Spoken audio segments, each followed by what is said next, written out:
Selamat pagi, Ibu dan teman-teman semua. Perkenalkan, nama saya Suster Ilen Anika Sari Saromaha dengan NIM 1020240006. Pada kesempatan ini, saya akan membagikan kepada kita tentang materi yang berjudul Konsep Sehat dan Sakit untuk mata kuliah Ilmu Kesehatan Masyarakat. Dosen pengampu Ibu Pomarida Simbolon SKM MKes. Konsep sehat komprehensif. Yang pertama, dimensi organobiologik, kesehatan fisik, bebas penyakit, kecacatan, dan mampu beraktivitas mandiri secara aktif. Yang kedua, dimensi sosial budaya, mampu beradaptasi, bersosialisasi, hidup berdampingan, serta memenuhi norma sosial. Selanjutnya, dimensi psikologi, bebas gangguan emosional, pikiran negatif, dan mampu berpikir positif dalam segala hal. Selanjutnya, definisi sehat menurut WHO. Kondisi sehat sejahtera fisik, mental, dan sosial, bukan hanya bebas kelemahan tetapi bebas penyakit. Ciri-ciri individu sehat. Pertama, kesehatan fisik optimal, tidak merasakan sakit, tidak terlihat sakit, dan fungsi tubuh dalam batas normal. Yang selanjutnya, kesehatan mental stabil, pikiran jernih, emosi terkontrol, dan mampu mengekspresikan rasa syukur serta ibadah. Selanjutnya, ciri tambahan sehat, tubuh sehat, segar, wajah berseri, produktif, berpikir logis, dan mandiri dalam aktivitas harian. Kesehatan sosial baik, mampu berhubungan, berpartisipasi dalam kelompok, tidak diskriminasi, dan saling menghargai. Selanjutnya, paradigma kesehatan holistik. Ada 4 pendekatan. Yang pertama, pendekatan proaktif antisipatif. Melihat masalah kesehatan dipengaruhi banyak faktor dinamis dan lintas sektoral dalam wilayah. Kedua, prioritas pencegahan penyakit. Memberikan perhatian utama pada kebijakan pencegahan, promosi, dan alokasi sumber daya kesehatan. Yang selanjutnya, model pembangunan jangka panjang, mendorong masyarakat mandiri menjaga kesehatan, berfokus pada pencegahan dan promosi kesehatan. Orientasi peningkatan kesehatan, bertujuan meningkatkan, memelihara, dan melindungi penduduk agar tetap sehat, bukan hanya penyembuhan. Selanjutnya, kita akan membahas materi tentang menganalisis paradigma sehat sebagai landasan pembangunan kesehatan yang proaktif dan antisipatif. Konsep dasar paradigma sehat. Yang pertama, definisi paradigma sehat. Memahami cara pandang holistik dalam pembangunan kesehatan yang proaktif dan antisipatif. Kedua, tujuan utama paradigma. Mendorong kemandirian masyarakat dalam menjaga kesehatan dan mencegah penyakit. Nomor 3, dimensi holistik kesehatan.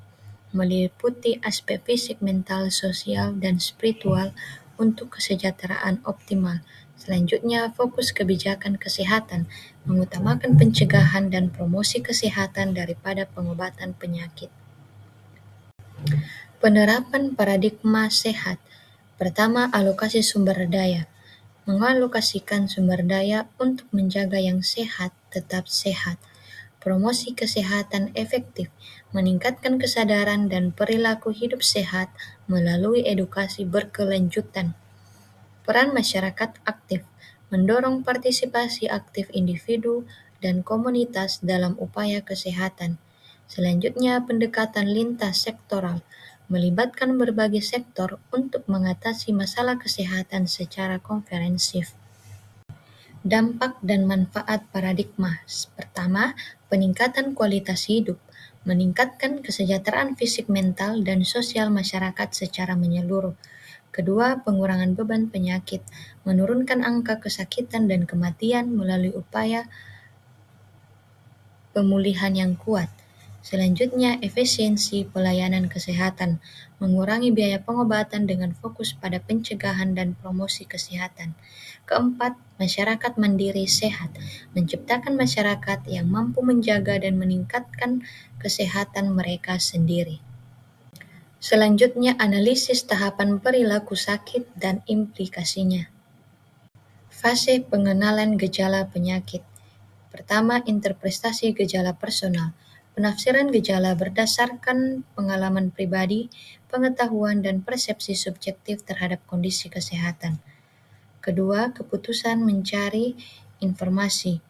Individu mungkin mencari informasi awal dari sumber non-medis, seperti keluarga, dan memahami gejalanya.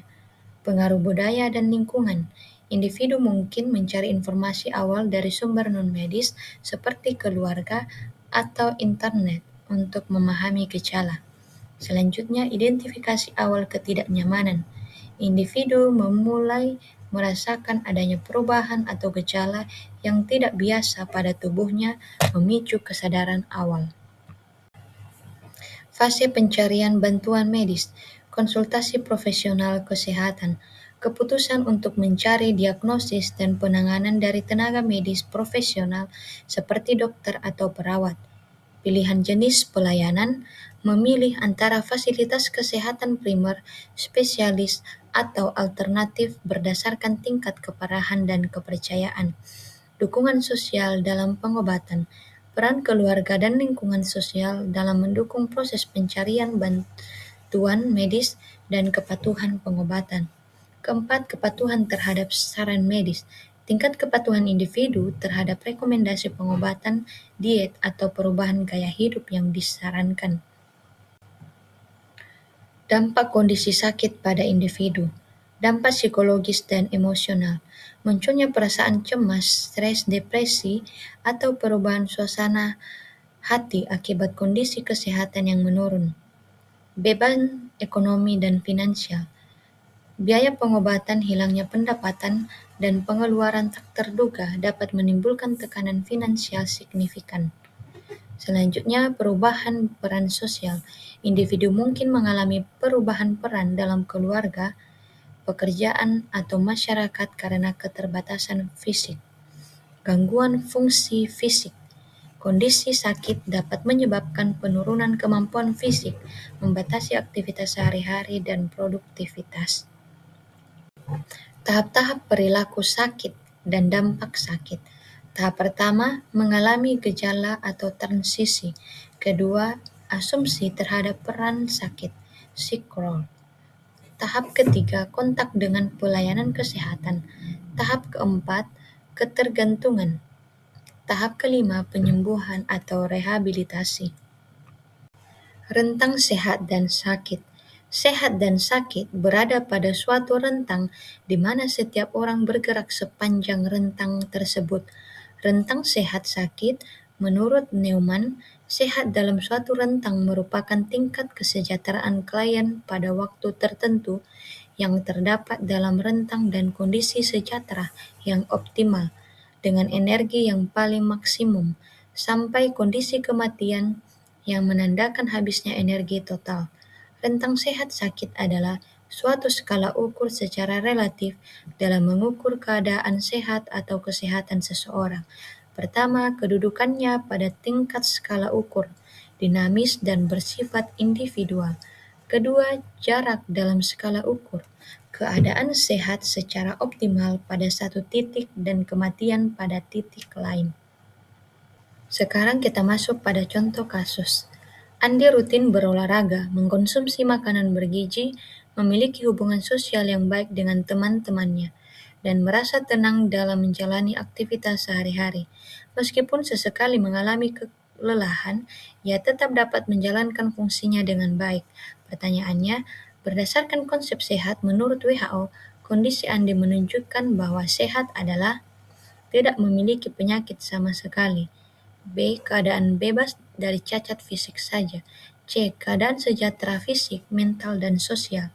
D. Kemampuan bekerja tanpa istirahat. Jawaban yang benar adalah C. Keadaan sejahtera fisik, mental, dan sosial. Alasannya, konsep sehat menurut WHO tidak hanya bebas dari penyakit, tetapi juga mencakup kesejahteraan fisik, mental, dan sosial.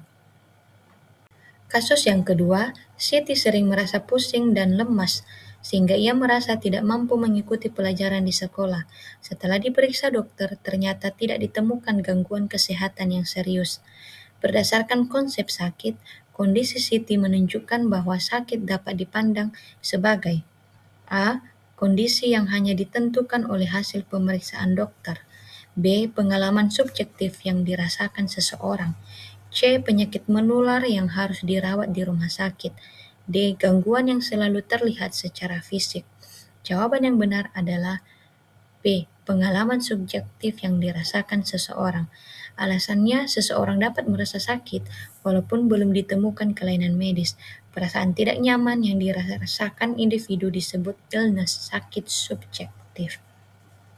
Contoh kasus yang ketiga, di suatu daerah banyak warga mengalami diare karena kebiasaan menggunakan air sungai yang tercemar untuk kebutuhan sehari-hari.